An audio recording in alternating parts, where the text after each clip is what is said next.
லங்கனம் பரம ஔஷதம் அப்படின்னு ஒரு சமஸ்கிருத பழமொழி. அப்புறம் ஊற்று சுரத்திற்கும் உறுதியாம் வாய்வுக்கும் அற்றே வரும் மட்டும் அன்னத்தை காட்டாதே அப்படின்னு திருமூலரோ சொல்லியிருக்காங்க. இதுக்கான விளக்கம் தெரியுமா? அதுக்கு அர்த்தம் பட்டினியே அனைத்துக்குமான மருந்து அப்படிங்கிறது தான். வெறும் வயிற்றோடு காத்திருக்கிறது சிலருக்கு கஷ்டமானதாக இருக்கலாம். அப்படி முழு பட்டினி இருக்க முடியாதவங்க தண்ணியை மட்டும் குடிச்சுக்கலாம். காரத்தன்மையோடு இருக்கிற அந்த பசி வெறும் வயிற்றோட காரத்தன்மையுள்ள தண்ணியை கொஞ்சமாக குடிச்சுக்கிறதும் காரத்தன்மையை அதிகப்படுத்தும். இந்த மாதிரி தண்ணியோடு இருக்கிற விரதம் நீர் விரதம் அப்படின்னு அதாங்க ஃபாஸ்டிங் ரொம்ப நல்லது. இதில் விரதங்களை 3 விதமாக பிரிக்கலாம். முழு விரதம், அதாவது வெறும் வயிற்றோடு இருக்கிறது. நீர் விரதம், தண்ணியை மட்டும் குடிச்சிட்டு இருக்கிறது. பழ விரதம், பழங்களை மட்டும் சாப்பிட்றது.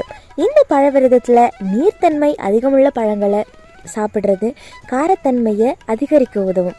சதைப்பற்றுள்ள பழங்களை சாப்பிட்றதையும் அதிகமாக சாப்பிட்றதையும் தவிர்த்திடணும். இந்த மாதிரி இன்ட்ரெஸ்டிங்கான சில விஷயங்களை தெரிஞ்சுக்க அலமறை கதைகளை ஃபாலோ பண்ணிக்கோங்க.